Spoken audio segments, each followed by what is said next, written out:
这却叫人从何处看起？怎么了？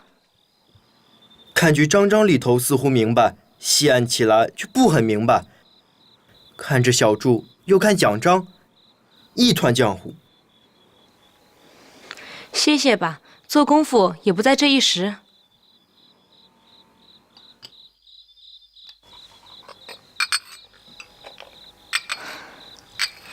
老爷逼得也太紧了，只是这会子连老太太也不肯替你讨个情来。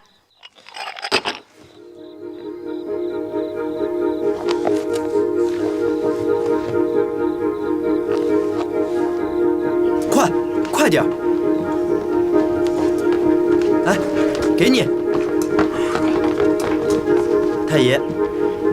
怪不得你老爷生气啊，说你没出息。第二天你就懒惰啊，现在什么时候你才来？昨儿跟你说的，让你讲书上的话，今天就讲来，就讲这段。子曰：“吾未见好德如好色者也。”这句话没有什么讲头啊！胡说啊！譬如场中出了这个题目，也没有讲头吗？是圣人看见人不肯好德，见了色便好得了不得。殊不想德是性中本有的东西，人偏都不肯好它。至于那个色呢，虽也是从先天中带来，无人不好的。但是德乃天理，色乃人欲。哪里有人肯把天理好得跟人欲似的？且说宝玉上学之后，怡红院中甚觉清静闲暇。袭人想到宝玉只怕娶了一个厉害的，自己便是尤二姐香菱的后身，素来看着自然是黛玉无疑了，便走到黛玉处去探探她的口气。这几日身子可大好些了？哪里能够呢？不过略硬朗些。姐姐请坐，我倒茶去。哎，姐姐在家里做什么呢？如今二爷上了学，房里一点事儿也没有，因此来瞧瞧姑娘，说说话。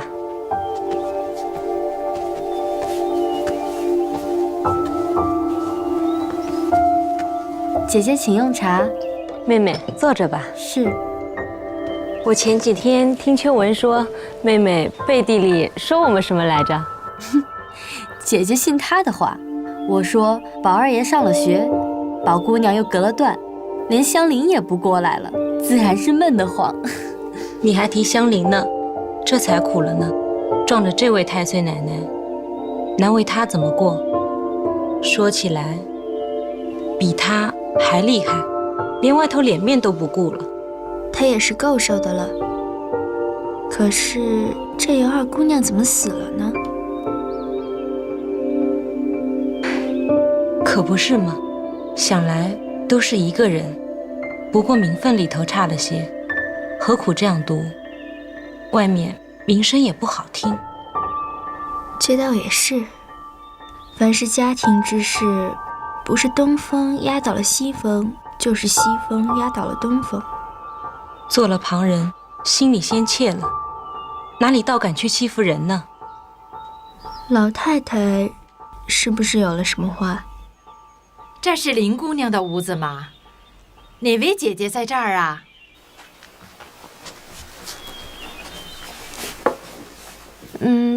这位妈妈是姨太太那边过来的吧？正是呢，我们姑娘打发来给这儿的林姑娘送东西的。那略等等。宝姑娘叫你来送什么？我们姑娘叫给姑娘送来一瓶蜜饯荔枝来。这位姑娘不是宝二爷屋里的花姑娘吗？妈妈怎么认得我？我们只在太太屋里看屋子，不大跟太太姑娘出门，所以姑娘大都不认得。姑娘们碰着到我们那边去，我们都模糊记得。这怨不得我们太太说，这林姑娘和你们宝二爷是一对儿，原来真是天仙似的。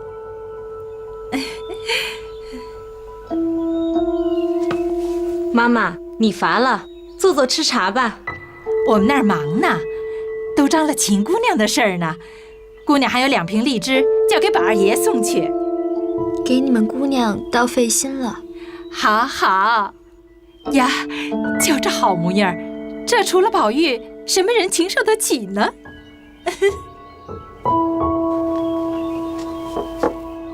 怎么这人到了老来就是混说白道的，叫人听着又生气又好笑呢？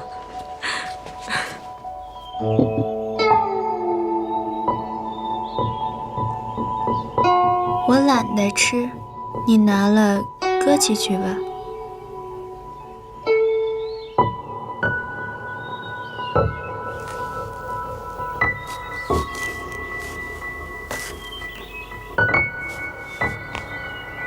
一时晚妆将卸，黛玉进了套间，猛抬头看见了荔枝瓶，不禁想起日间老婆子的一番混话，甚是刺心。当此黄昏人静，千愁万绪堆上心来，叹了一口气，掉了几点泪，无情无绪，何以倒下。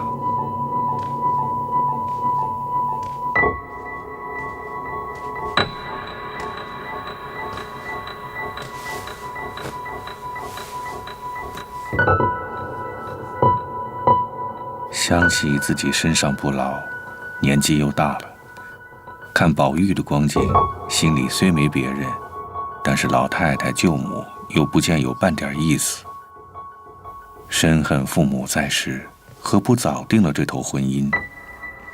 又转念一想到，倘若父母在时别处定了婚姻，怎能够似宝玉这般人才心地，不如此时尚有可图。心内一上一下，辗转缠绵，竟像着陆一般。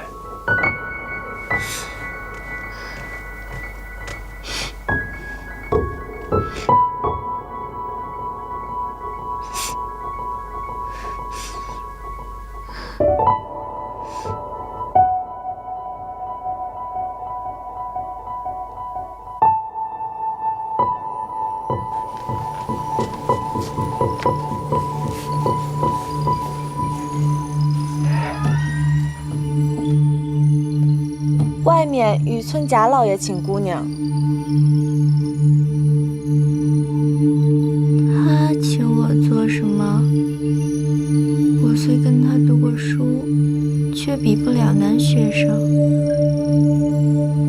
况且他和舅舅的关系，我也不便见的。只是他如今只要见姑娘。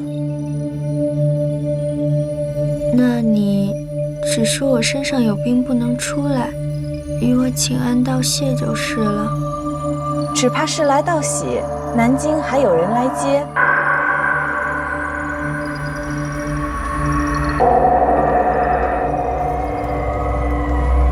我们一来道喜，二来送行。王姐姐，你们说的是什么呀？哎呦，你还装什么呆？你难道不知道林姑爷升了湖北的粮道，娶了一位继母，十分的合心合意呢？如今想着你撂在这里也不成事体，迎托了贾雨村做媒，叫你许了你继母家的什么亲戚，还说是续弦，所以着人到这里来接你回去。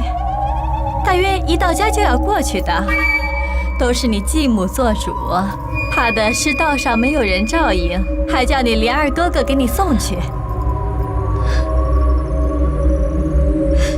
不可能，怎么会有这种事儿呢？凤姐姐，这都是你混闹的吧？瞧，他还不相信呢。我们走吧。二位舅母，你们别走啊！你们坐坐再走吧。你们不要走啊！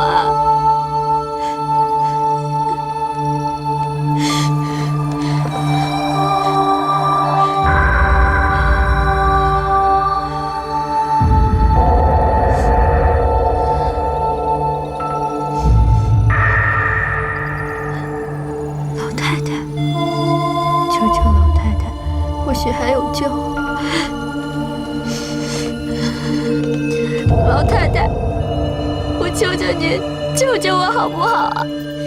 南边，我是死也不想去的。老太太，我现在有了继母，她又不是我的亲娘。老太太，我情愿留在您的身边啊，老太太。这个不干我事。老太太，那这又是谁的事儿呢？续弦也好，倒多一副妆脸。老太太，只要我留在你身边，我绝对不用分外的嫌钱，好不好？我绝对不用分外的嫌钱，我求求你，老太太。不中用了，做了女孩，终是要出嫁的。你孩子家不知道，在此地终非了局。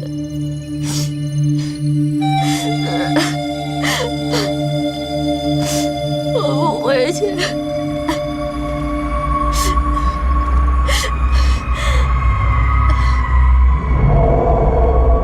老太太，我在你身边，我做个奴婢也可以啊，我自作自持好不好啊？老太太，你救救我吧，我求求你了，老太太，你向来对我是最慈悲的。这个丫头真会烦人。您向来对我是最慈悲，对我也是最好的，您现在怎么就不管了呢？您不能不管我呀！不要说我是您的外孙女，是隔了一层的。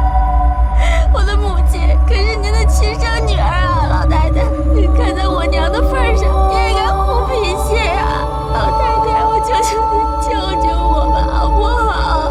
老太太，鸳鸯，你来，送姑娘出去歇歇。救救我！我都被她闹乏了。老太太，您不要让我走，去吧。您不要让我走，老太太。啊，原来你们对我好都是假的，我还不如自己算了。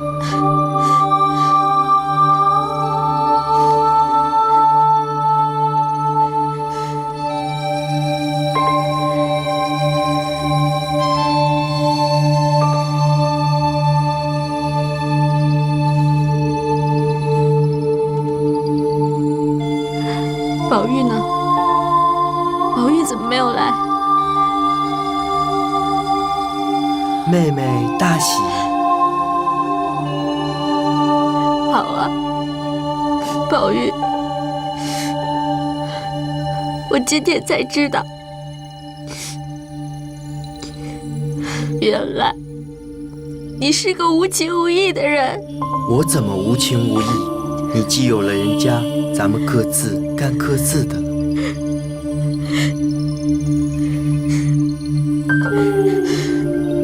好哥哥，你到底要我跟谁去啊？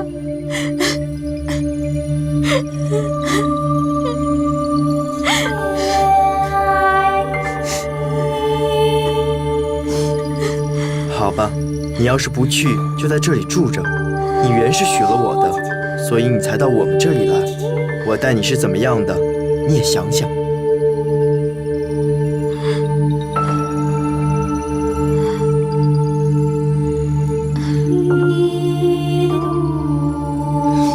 不错，我曾许过的。我是死活打定主意的了，你到底叫我去不去？我说叫你住下，你要是不信我的话，你就瞧瞧我的心。宝玉，宝玉，你怎么了？宝玉，你这样还不如杀了我算了。不怕，不，拿我的心给你找。宝玉，不，宝玉。不好了，我的心呢？活不了了。宝玉，宝玉，姑娘，宝玉，怎么了？姑娘，姑娘，快醒醒啊！姑娘，姑娘，姑娘，你怎么被掩住了？姑娘，姑娘。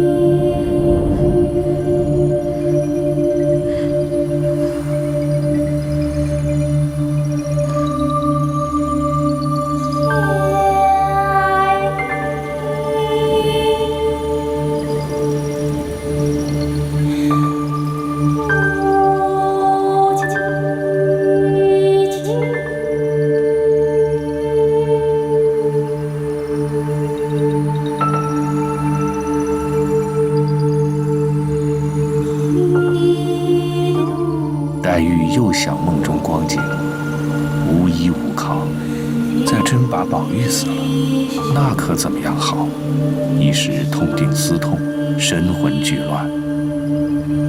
只听得外面淅淅飒飒，又像风声，又像雨声。又听了一会子，又听得远远的吆喝声，却是紫鹃已在那里睡着，鼻息出入之声。正要朦胧睡去，听得竹枝上不知有多少家巧的声儿，啾啾唧唧叫个不住。那窗上的纸隔着屉子，渐渐地透进清光来。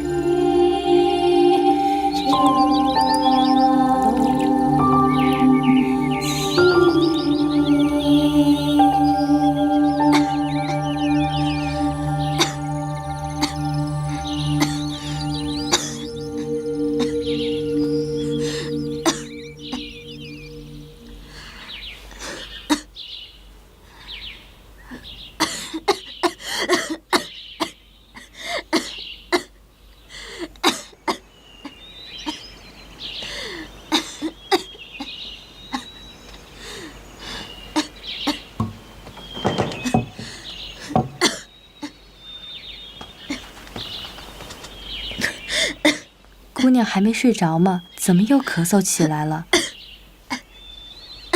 想是着了风了。这会儿窗户纸发青了，也带好亮起来了。歇歇吧，养养神儿，别净想长想短的了。我何尝不想睡呢？只是睡不着。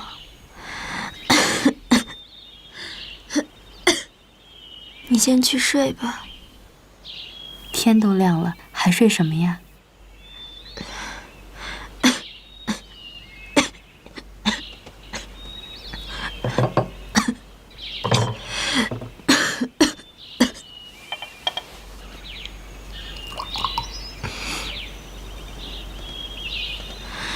既这样，你就把痰盒换了吧。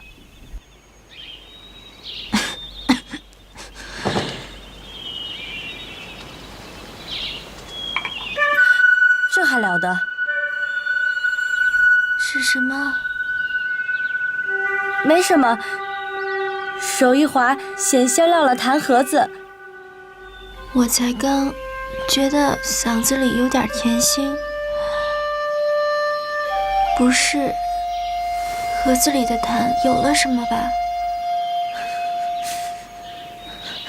没有什么，什么都没有。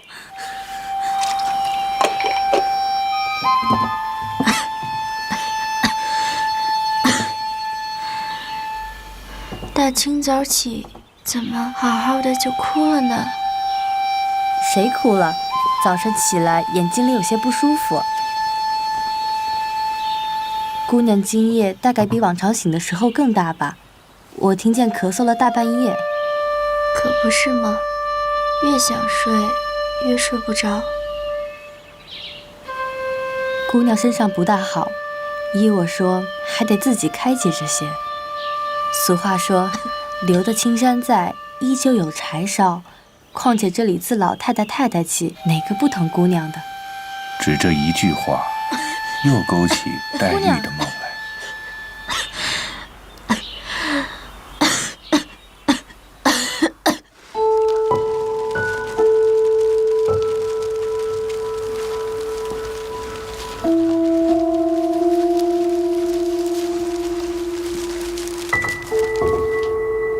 这里可以再多一点儿，这里却又太密了，不好看。我也是这意思。幸好这一带只是草稿，略涂了就可重画。我也再不能了，好姐姐们，快去帮我求求老太太，别让我画了吧。既是派了你，你便做个有始有终吧。如今你既烦那个，不如我们来题诗。这个好。姑娘，林姑娘怎么不来？林姑娘昨日又犯了病了，咳嗽了一夜。我们听雪雁说，吐了一盒子的痰血。这话真吗？怎么不真？刚才我们去里屋瞧了瞧，颜色不成颜色的，连说话的气力都微了。不好的这么着，怎么还能说话呢？怎么你这么糊涂？不能说话不就？林姐姐那样一个聪明人，我看她总有些瞧不破，一点半点都要认真起来。天下事哪里有多少是真的呢？既这么着，咱们都去看看。倘若病得厉害，咱们好回去告诉大嫂子，回老太太，传个大夫来瞧瞧，也得个主意。正是这样，姐姐们先去，我回来再过去。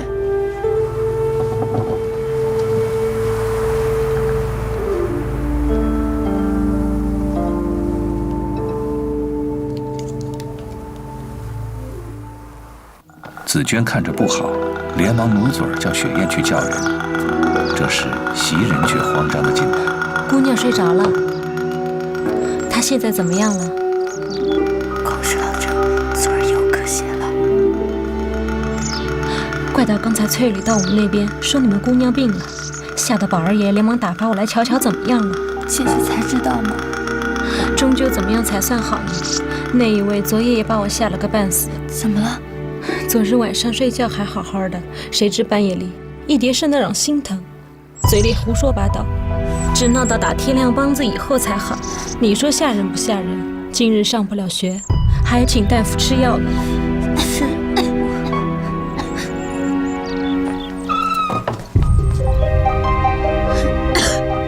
姑娘，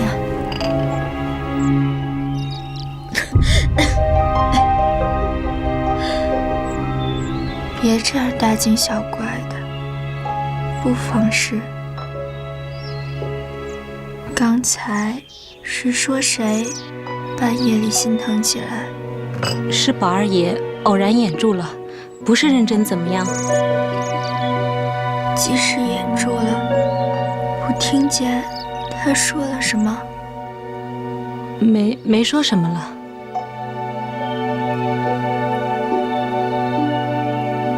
回去别告诉宝二爷说我不好，看耽搁了他的功夫，又叫老爷生气。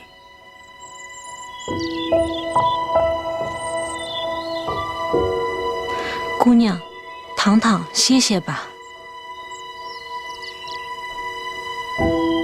那黛玉闭着眼躺了半晌，惦记着宝玉，哪里睡得着？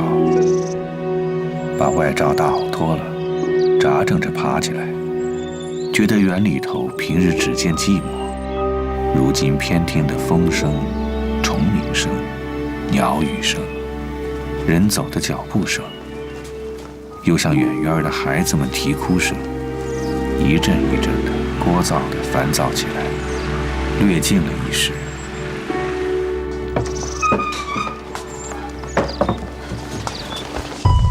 林姐姐，林姐姐，你觉得怎样？黛玉见他二人，不免又伤心起来，又转念想起梦中，连老太太尚且如此，何况他们？累你们两个，惦记着。打死你！我打死你！我让你跑，往哪儿跑啊？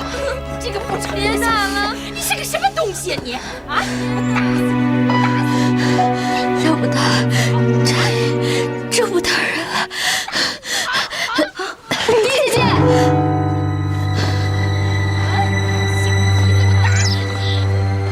你们这帮人如今越发没了王法了，这里是你骂人的地方吗？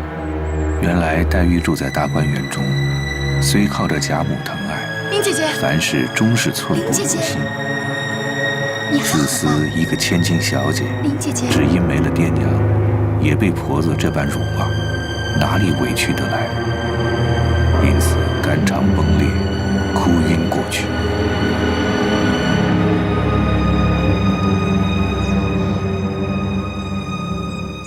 像是听见那婆子的话，你疑心了吧？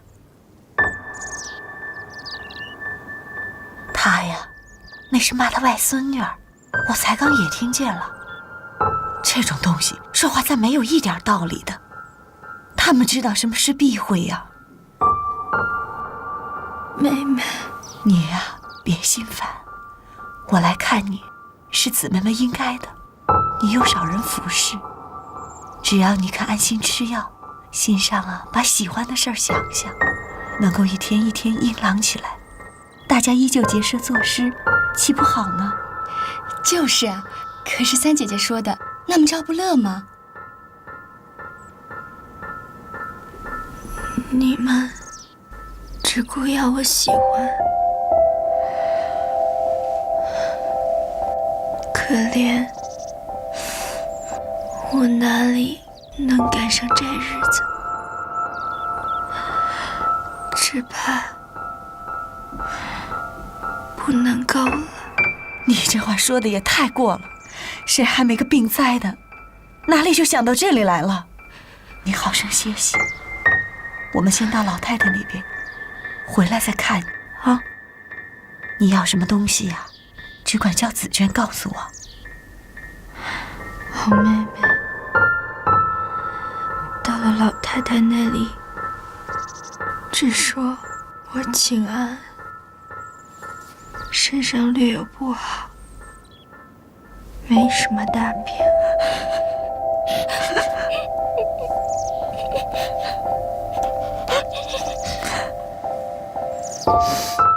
知道了，你好生养着吧。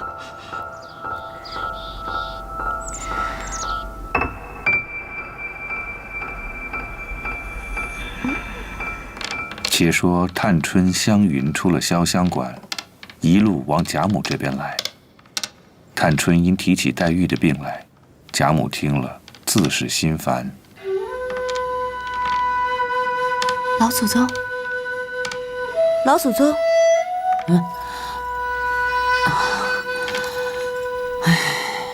偏是这两个玉儿多病多灾。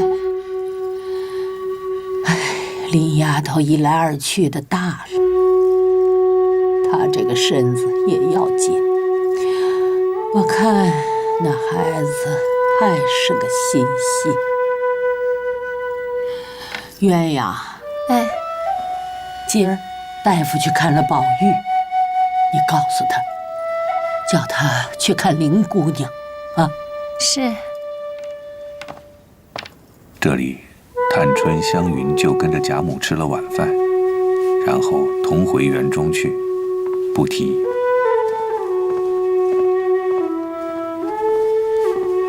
给老祖宗请安。才刚啊，大夫已经瞧过宝兄弟了，说不过是饮食不调，又受了点风邪，没大碍的，疏散就好了。如今大夫看完了宝兄弟，又往林妹妹那里去了。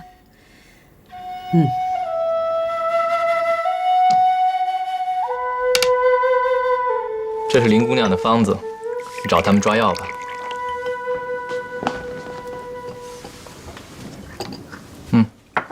你回二奶奶吧，我还有事儿。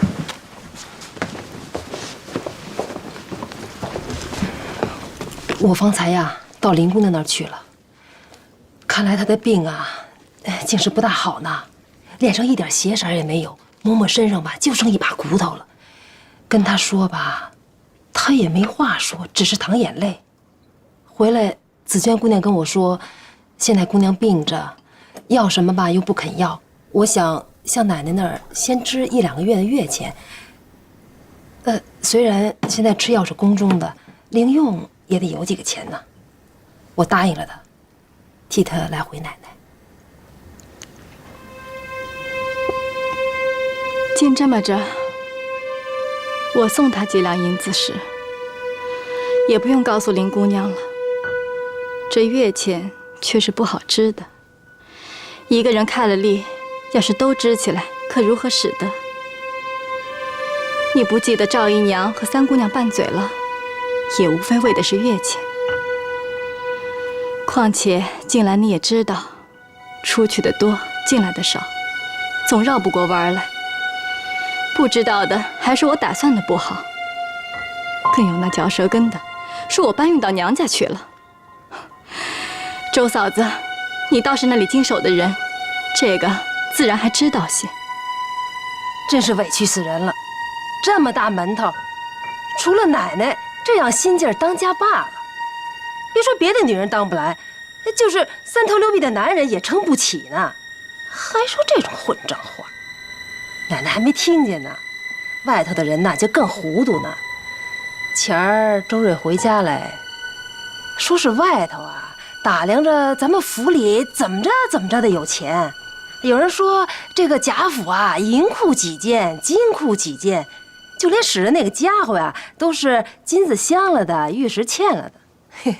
还有人说呀，那姑娘当了王妃，那皇上家的东西那自然得分一半给娘家呀。前儿贵妃省亲回来的时候，被我们亲眼看见，带了好几大车的金银，所以他们家装饰的跟那个水晶宫似的。那天在庙里还愿花那点几万个银子呀，那简直就是牛身上的一根毛罢了。还有人说呢，他们家门口那狮子呀，恐怕是玉石的，那园子里边还有金麒麟呢。那前几天被人偷了一个，如今只剩下一只了。哎呦，就别说那些奶奶姑娘们了，就说那个屋里使的那些丫头们啊，都是一点不动的，喝酒下棋弹琴画画。横竖有服侍的人呢，只管穿罗罩纱，那吃的戴的都是旁人不认得的。就别说这些哥姐们了，要想要天上的月亮，也得有人上去摘下来给他们玩儿。哎呦，还有歌呢，说是宁国府、荣国府，金银财宝如粪土，吃不穷，穿不穷，算计不……怎么不把歌念完？想来也不是什么好话。那都没要紧，只是那金麒麟的话从何而来？哎，就是那庙里的老道士送给宝二爷的那个小金麒麟，这不是丢了几日吗？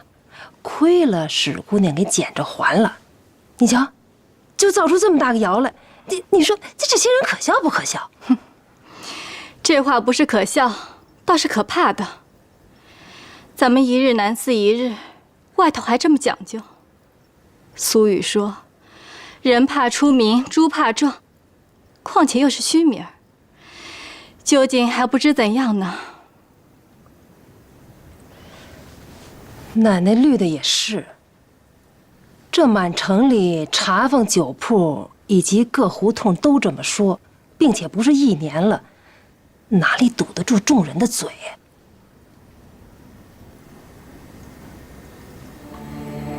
且说贾琏走到外面，只见一个小厮迎上来回道：“大老爷叫二爷说话呢。”贾琏急忙过来。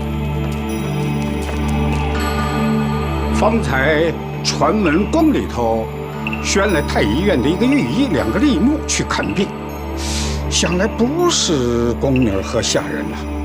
哎，这些日子娘娘宫里头有什么信儿没有？没有。你去问问你甄大哥，不然呢，还该叫人去到太医院里打听打听才是啊。是，啊，快去。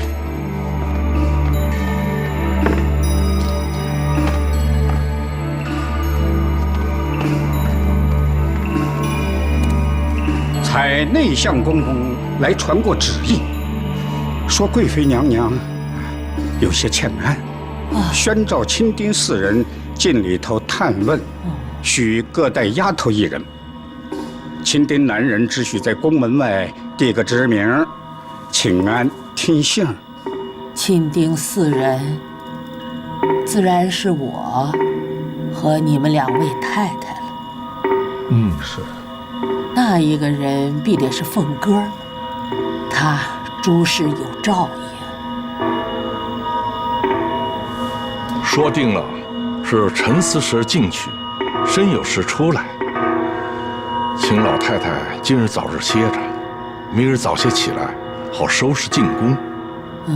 我知道了。去吧，你们爷儿们各自商量去吧。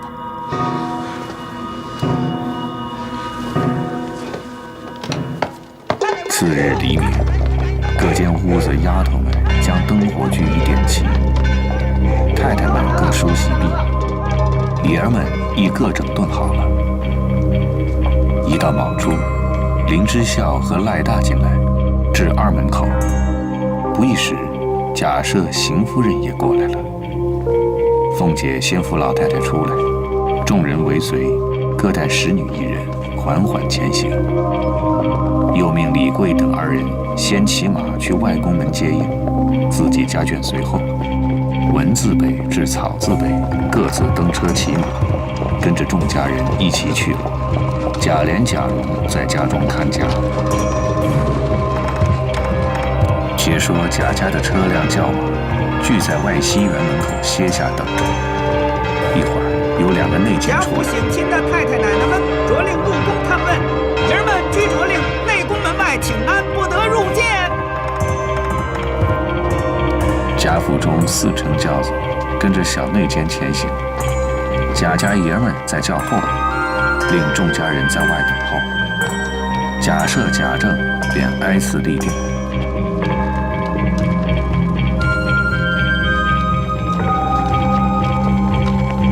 轿子抬至宫门口，便都出了轿。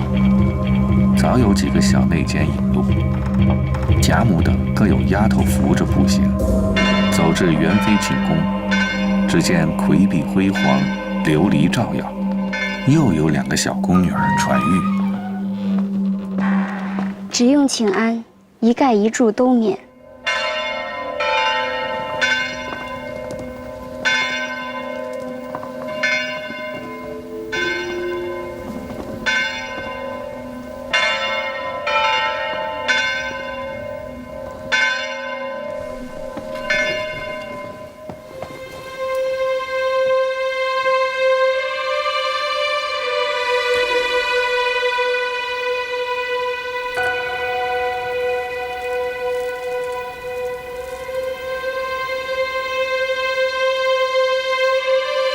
近日身上可好？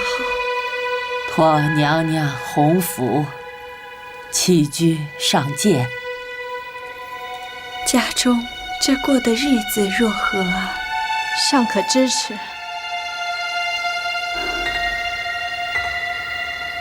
这几年来，难为你操心了。凤姐正要站起来回奏，只见一个宫女传进许多职名，请娘娘容目。元妃看时，就是贾赦、贾政等若干人。那元妃看了职名，眼圈一红，止不住流下泪来。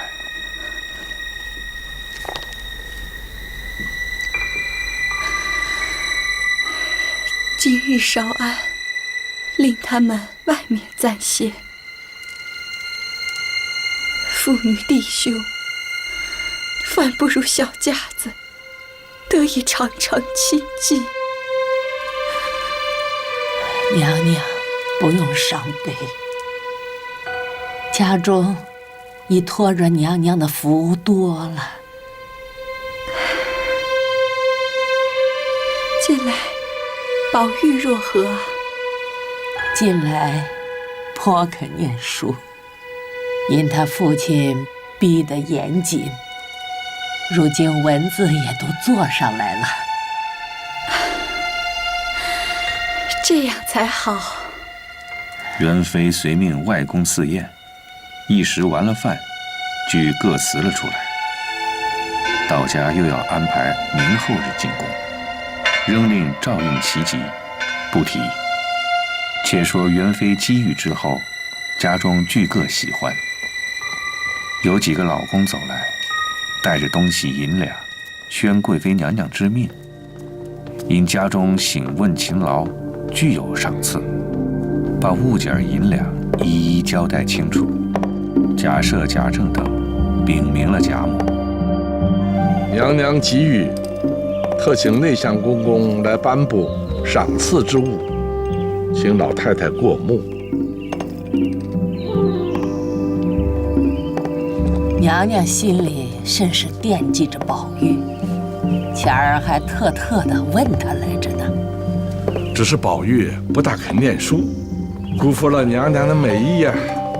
我倒给他上了个好，说他近日把这些文章都做上来了。他哪能像老太太说的话呀？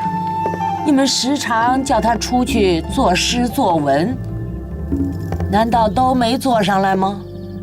小孩子家，慢慢的教导他。可是人家说的，胖子也不是一口吃的。老太太说的也是。我提起宝玉，我还有一件事要和你们商量。如今他也大了，你们也该留神，看一个好孩子给他定下，这也是他终身的大事。也别论远近亲戚，什么穷啊富的，只要深知那姑娘的脾性好，再有呢，模样儿也还周正的就好了。老太太说的很是，但有一件，姑娘也要好。第一，她自己要学好才好，不然不良不幼的，反倒耽误了人家的女孩，岂不可惜吗？